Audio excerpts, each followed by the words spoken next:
Papa Slim Show. Yo, are you fucking in there? I gotta take a piss. Hey, it's Preston Gunderson. How are you guys doing? Hey, good. How you doing, I really Preston? Gotta take a piss in our I'm doing all right. How's your night going so far? Not It's bad. going terrible. It's fucking going awful because No, I it's gotta not. take our piss and our fucking intern I would go is outside. in the bathroom. Yo, I don't want to piss outside. What do you think? I'm some kind of fucking animal? What, does she have cups in there? Come on. Yeah, go in the Bring kitchen Solo sink. cups. It's a dual use. Go on his mattress. How you doing, Preston? I'm doing all right, guys. Oh man, I love that you called it a little early on that guy too. Yeah, sorry about that. I didn't know you were having, like, guys up to the minute. Yeah, we do. We go right up to it. We're action packed. Yeah, right. Then what? Filled. Your studio. Studio apartment. What That's it. Yeah, you said you have a gig later tonight. You're a comedian. I'm trying to be a comedian. No. Well, you failed already. If you're just trying to, I'm just kidding. I'm just fucking with you. What do you do? You do you have paid gigs yet, or do you just do like open mics? My state gig will be this Friday in North Phoenix. That's pretty. Preston, I think your phone's crapping out, dude. Let's try that. You there? Move across the room over here. Oh, A little better, yes. Yes. You said you had a paid gig on Friday? I got a paid gig on Friday in Phoenix, which is actually pretty exciting. That's cool. Considering, telling jokes for a phone. That's pretty cool. And just get a few bucks for passes. Do you think you can maybe move to a different location? Because, like, your phone's just cutting out on us, man. That sucks. Yeah, dude. Sorry. Is he pooping in there? How about this room over here? How does that room over there look? Does it look good? Is it, like... Do re mi fa sol la ti do. All right, better? all right. Better? Yeah, a little better. Little yeah, bit, yeah, little we bit, can hear dude. you. We've also got storm too. Nah. No, cutting out again. It's cutting, bro. John from the Hangover Pretzel Company said there's a new flavor coming out this I weekend. saw that. Smoked hickory with real bacon. Fucking amazing. Yeah. Pete to the bathroom is like, oh my god. Listen, Preston, why don't you try to find a better location and call us back, because we can't continue with this call if it's gonna be like this. I'm moving out right now. All right. Okay, Dave I can't get any more with nature than I am right now. Okay, wait, you're Cool, good. You're yeah. clear now. Now you're good. Fantastic. Are you like in the middle of the woods or something right now? Like I'm E.T. just in the backyard. So, yeah. Okay. The backyard is the best place. Yeah, to be. man. I was watching your clips, and you're a funny dude, but I don't know. Are the crowds out there kind of like lame? Because I didn't hear the crowd getting too into it. Well, and that's just it. Obviously, you're on stage and you're telling jokes, and you can hear the laughter, but microphones really don't pick up Yeah. what Nope. it's trying to do. So I'm actually going to be spending some money on an actual lapel mic, Okay. so that my sound is actually relayed back to the camera a little better, and you can actually hear what I'm hearing. Because your stuff's funny, and yeah, that's what I'm like. I'm like, you don't really hear the crowd get into it. I loved your bit about the 80s, growing up. Like, you just fucking, you went outside. You didn't fucking stay in on your iPhone and shit. Well, that's my joke telling is just my life. I'm a storyteller, Okay. and I don't do any jokes that are too risque. I just do jokes about me, and people relate to that. Everybody had a childhood at one time. Everybody had a dad who was questionable at one time. Alcoholism, things like that. Now, what do you mean you don't do jokes that are too risque? Is that like because of the kind of like society we're in today now, or? Well, no, I don't do political jokes, and that's just based on being a little smart, because I don't like to piss off half my crowd. Right. Well, that's like political. I want everybody to laugh at me, not just half the crowd to laugh at me.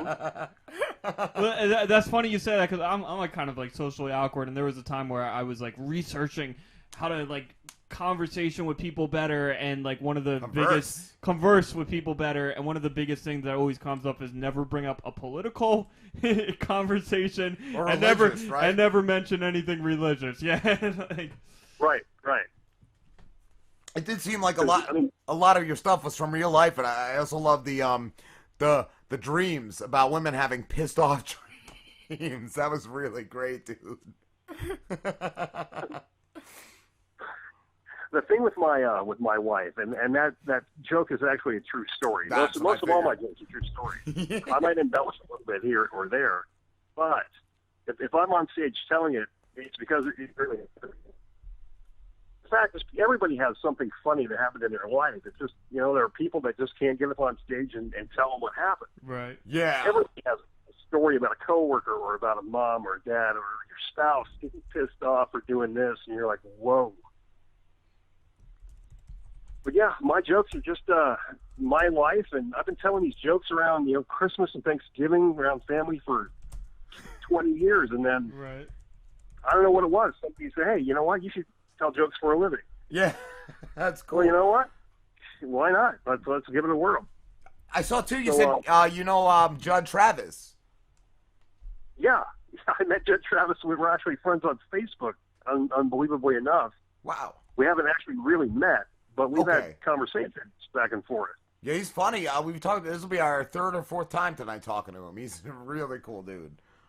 He's a really cool dude. In fact, he hit me up for some ideas for his podcast last month. That's cool.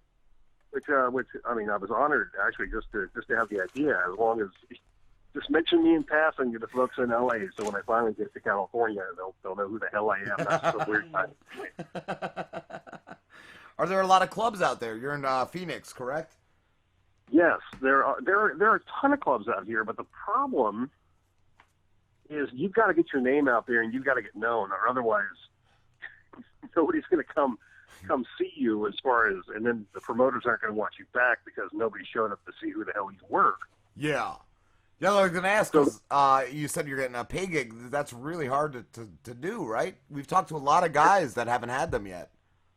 That's really hard to do, but you've got to. And here's the business end of comedy. You've got to get your ass out there. You've got to meet people. It's not just getting up on stage and telling jokes. You've got to meet the people who are in charge. You've got to meet the people who are doing stuff. You've got to look kind of behind the scenes and see who's moving and who's shaking at the time. Yeah. I met a promoter here, and he liked my stuff, and he's the one putting on the show for Friday. Okay. And he said, "Hey, I want you for this show." Well, I'm like, holy shit, baby, thanks. I'm taken aback because I do my jokes, and then I get off stage, and a lot of people come up to me after and say, "Oh, I had that exact situation, or I had a blank like that, or I had my wife still pissed at me for a dream I had," or something. And I try and make friends with the people who I think are funny. Right. Yeah. And I try not to alienate people in my jokes, because bringing up Gabriel Iglesias, he tells stories and he's hilarious, and that's kind of what I want to emulate to be. Except I'm not fat, I'm not Mexican, so got a couple things going against me there already. But then looking at God,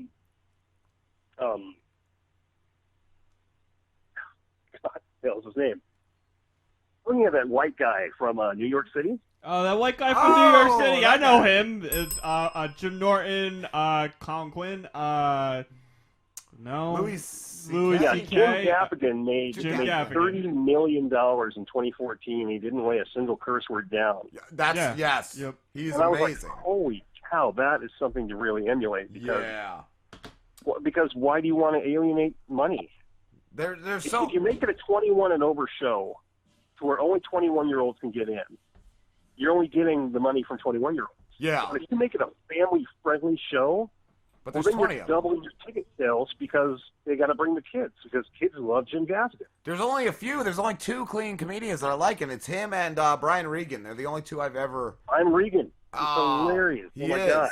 And you can bring your grandmother to see him. That's how clean he is. But That's he's right. so funny, But, man. and that's money. Dude. That's you got to think about the end result. You can tell jokes all day, and it's fine, but if nobody's coming to see you, or if somebody's saying, hey, I like him, except when he tells this joke, that's not what I want to be. But can you always do comedy without offending somebody? Like, it just seems like it's inevitable. I think yeah. Well, I'm sure at one point or another I'm going to offend somebody. And I can't wait. I can't wait to do it. Yeah. Looking forward to it.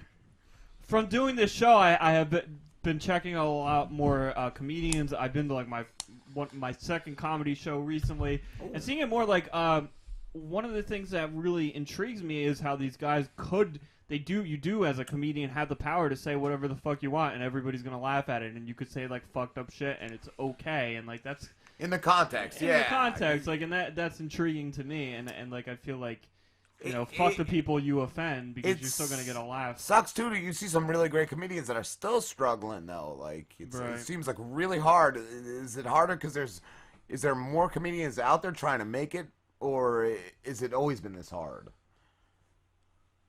From my I'm done my research a little bit, and from what I've heard and seen, the stats say that there are 100,000 different people telling jokes on any given week. Wow. It's like 100,000 people are out there trying to be comics, and 300 of those are actually at the top tier. So you think 300 out of 100,000? Wow. Well, and you think how many of those people actually tried harder, actually tried this? I'm sure part of that 300 met somebody who met somebody. Yeah. But the thing is, there are comics in this town, in the Phoenix, Arizona area, that are getting paid to be comics, and some of those guys just aren't funny. Yeah. And I'm not saying that to boast. I'm not saying that to be mean. I'm just saying that to say, just because you've been doing something a long time and your name's out there now, doesn't mean that your same old joke is funny the same old. Yeah. How often do you write new material too? Do you just come up with it like on a daily basis, or do you work on actual like whole sets? I write jokes about every week. I'm not as because I've got a day job. I've got a family. Yeah. I'm a man. I'm over 40. I'm not going to say my age. I'm just over 40. People, you're kind of old to be doing this. I'm like, no, I think that's better. I think you have a lot more confidence. You know, like Louis Black didn't start till his 50s. Like Rodney Dangerfield. Right. Yeah, you actually, I think you're better off starting later in life. Well, and seasoned comics who are around this town who have seen me approach me afterward, and I find that obviously, you know, very endearing. Very, yeah. You know, that's all. You do seem comfortable. Like, hey, wow, thank you very much. Yeah. That's awesome. You do seem very comfortable on stage too. Well, and that's just it. You go through your life, and when you're asked in elementary school, what do you want to do? Everybody's got some kind of dumb answer. I want to be a fireman. I want to be a policeman. I want to be astronaut. You know, I have no idea. I want to be a Power Ranger. Right. But then getting up on stage and holding that microphone and talking to people and making them laugh is one of the happiest parts of my day. It's one of the happiest things I do in my life. So if I could actually do this for a living and come to New York, come to New Jersey, East Coast, West Coast, and just have people hear my jokes and go, ugh, not this joke again. But they know the joke, I'd be thrilled with that. You know, like an 80s one-hit wonder where everybody hates the song, but everybody knows how to sing it.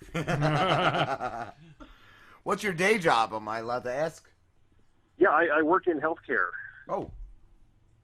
I do. I work with, and this is so not funny.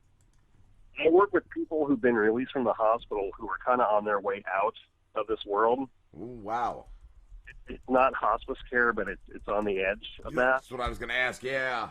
And I put in medical equipment to check their vitals and stuff.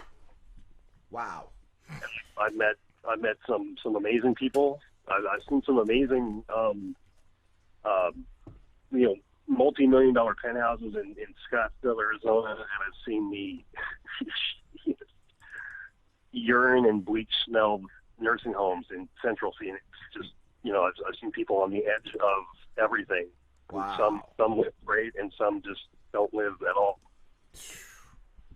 Yeah, I used to work in a senior citizen town, and I delivered for the pharmacy I worked in, and it was depressing sometimes to see how some of them lived. Like, they could barely afford their medicine and had no food in the fridge, dude. Like, it was just crazy. And the saddest part is these people just want this. They just want to talk. They just want to be heard. They just want somebody to hear them. Yeah. They just don't have time. A lot of them are technology inept. They barely have a phone, let alone, the majority of people I see still have a CRT tube TV that's about 3 feet deep. Wow. They turn it on with their hands, not the remote. I actually been thinking about doing a side project where I just invite really old people over to do a podcast. Like, I have I was going to have them dance in the background. Yeah, we're dancing in the background. I just put them in front of a microphone and hit record and go, all right, go. So where were you in, just ask them where they were 50 years ago, and boom, that's your show. Yeah. My friend from Minnesota came down, and he told me, oh, did you know that he had a baby? And, man, it'll just go on and on and on.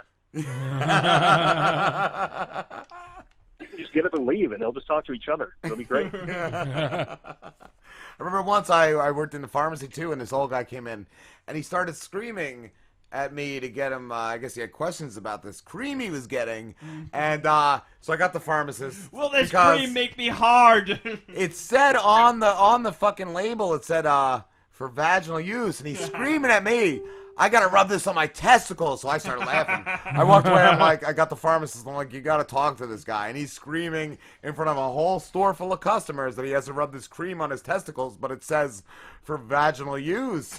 And the pharmacist was trying to explain it could be used for either type of thing, but that's just how it comes. It's usually for vaginal use. As all man is just screaming that he has to rub this cream on his testicles. Am I not a man if I use this? I'm gonna crawl a badge. I almost fell over. I was laughing so hard. Well, that's nothing compared to the drivers out here. I swear to God. I mean, Phoenix, Arizona really has a population that never really increases as far as, because there's a lot of old people that move out here and they die. Wait, I missed That's it. why I where didn't like, he's in Phoenix. That's where my grandmother lives, all right. Oh. That's why when I worked at pharmacy, after a few years, I just didn't try to like even like the people anymore, because it's like they're all dying. Like, right. Why am I gonna like get attached to you and then you die? Like. Well, I mean, the greatest part about that is you can get a Buick or a Cadillac out here for nothing. Holy cow, they're everywhere. The kids, Grandma dies, the kids roll up and say, "What do you want to do with Grandma's car?" Well, I don't want it. Well, I don't want it either. So they put it on. It's sold for $3,000. You can get a 5-year-old Cadillac for $3,000. You're like, yeah, I know somebody who got a Mercedes that way. Yeah, exactly. You go to the nursing homes, they actually have like. When they go to the nursing home, they actually, sign over everything they own, and they sell their cars a lot of times, like you said, for dirt cheap. Do. Yeah. You can fetch it just to pay that bill, that hotel bill that they've been staying at, whatever Shangri-La they've had. Yeah. Or 300-pound woman coming in rubbing their toes every day. The reverse mortgage. Oh my God, what is that about? I was also thinking just to keep the price of real estate where it's at, man. Yeah, yes. All of a sudden, the bank suddenly re-owns your house, and you were able to die with dignity, and now the bank obviously owns your kids' inheritance. Yeah, that's it. Your kids got nothing. Kids get nothing except for the CRT TV sitting in the living room that I got to turn on my head. Oh shit, that's horrible. I did have a question. I was wondering, because you said you're more into being like a storytelling comedian. When you were younger, did you want to be like a writer, or was it just like you saw like storytelling comedy and were like, I want to do that? Growing up, my heroes were Steve Martin and Robin Williams. Okay. And I wanted to be Steve Martin so bad. Yeah, you don't want to end up like Robin Williams. Wild and crazy guy. Robin Williams was just. I mean, he wasn't much of an, I don't want to say idol. He was funny, though. I do definitely somebody who you could look at and say, "Holy cow!" I don't even know what drugs he's on, but he was if I could so get a hold of quick. what he's on, Yeah, that would be hilarious. Yeah, I do have to say, there's an article floating around just now that where his wife came out and was like, he was going to die in 3 years. He was battling anyway. dementia. Yeah, and she was like, from I all the heard shit that he dealt with, he was going to die anyway. Well, that's got to be just really, really horrible to deal with. She doesn't like feel bad. Like she doesn't fault him for it. She's I like, don't. I understand. Yeah. Kind of died like a man. Well, yeah, I don't, because he went out the way I don't want to say he wanted. He didn't go out the way he wanted, but he went out on his terms, I guess. Yeah. Yeah. But his entire movie career alone spans. I mean, there's barely an actor alive today that's done as many movies as Robin Williams has been. Yeah. Yeah. And like you said, Steve Martin, his the Jerk. Oh my God, that's one of the funniest movies I've ever seen. Ever. Still Yeah. one of my top favorites. Yes. I don't know much. Like I He never ate listened to these any cans. Steve Martin. Get away from the cans! Come here, shithead. What'd you call me? Oh, it's my dog's name. Yeah, I love that movie. Planes, Yes. trains, and Oh automobies. my God, yes. He Like, was in that too? Okay. he's another one. He's just a clean comedian, but he's had some really great stuff. I haven't liked his later stuff, but his early stuff is amazing. His Pink Panther, oh, that was terrible. He just he ruined that role. You know, I've got a screenplay for a small movie in mind, and it's basically called How Sequels Get Made. And I want to make it with Mila Jovovich from The Fifth Element. She was also in all those evil movies with the vampires, and she comes back and whatever else. Right. I just want to make it where I roll up in a dump truck full of cash and dump it on her front lawn, and have her say, no, and then say, yep, sign here, and this is how it works. And she signs begrudgingly, but then there's a dump truck full of cash in the driveway. So Steve Martin did the Pink Panther, and I'm sure he said, no, I'm not going to do it. Until the second dump truck of money showed up, and he said, okay. Like, I don't even know how many dump trucks it took Bruce Willis to do the fifth Die Hard movie. Oh my God. It was just okay. It was almost a Die Hard. I don't know what happened to that one. It just had to be a caravan, him saying, no, I'm not going to do another one. No. Oh, holy cow. 5 dump trucks? Okay.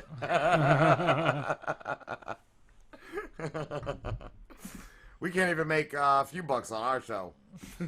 No, we made $7 and then it like disappeared. Right? Oh, that's right. Yes, our YouTube earnings disappeared as soon as I teamed up with. What is that? Who does that? Is that a check that comes in? Do you just frame the check? I don't know. Look at the check. How's that work? I don't know. I didn't cash out. I was waiting for like $20. We made 7 and change, and then they disappeared somehow. Yeah. And nobody even works for YouTube. You can't even contact anybody. I tweeted to them, and they didn't get back to me. Of course not. No, we got you $7.84. Well, that's probably because some 12-year-old kid probably bought the YouTube logo or YouTube rights last month for $10, and now he's getting all your checks. That's it. Disney bought them, so that's why. Fuck Disney. It's got to go to the new Star Wars park that they're building for $1 billion. Oh, it's great. Oh, man. We actually have to start wrapping this up, brother, but where can everybody find you? I'm on Facebook under Preston Gunderson. Now, the weird thing is that there's a kid in Minnesota with my exact name. He's way more handsome than I am. Is he a singer? He's very talented. He's a singer. That's that's why I found him when I was looking you up. He's actually got he's got albums on iTunes, and he's way more successful right now than I am. So good for him. But we became friends actually just a few years ago because I Googled myself and he came up. So then I found him on Facebook, and then I thought, with a name like mine, how often do you get the ability to be friends with yourself on Facebook?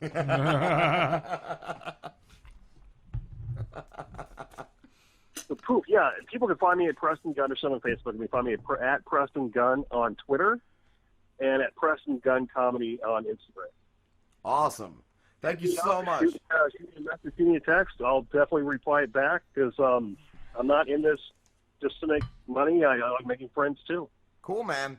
And thank you so much for talking to us. And when the show goes up and all, I'll tweet it to you. Please do. I'd love to. Well, that's another thing I'm talking about tonight. Don't you hate hearing yourself on recording and you're like, what the hell is that? That's you. Yeah. Those are the words I said, but that's not my voice. Keep hearing myself on the radio.